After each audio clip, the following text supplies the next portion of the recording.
Ce mercredi 23 avril, l'atrium de l'hôtel départemental du Var a accueilli la première édition des prix de l'innovation et de la recherche, une soirée placée sous le signe de la créativité, de l'engagement et du territoire.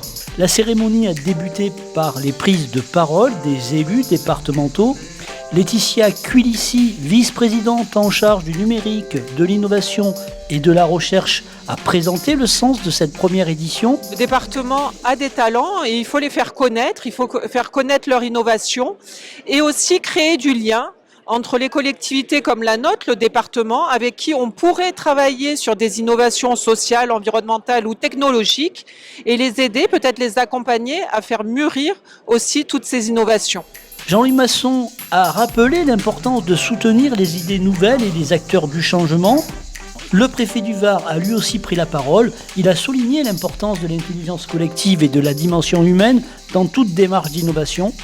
42 candidatures ont été déposées.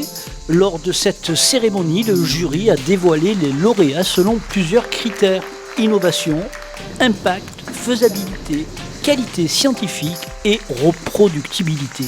D'autres candidats non récompensés ont également présenté des initiatives prometteuses à suivre de près. Alors en fait, nous, c'est une culotte menstruelle qui intègre une poche interne dans la culotte, une au niveau du ventre et une au niveau du dos, dans laquelle on peut insérer des bouillottes à base de graines de lin.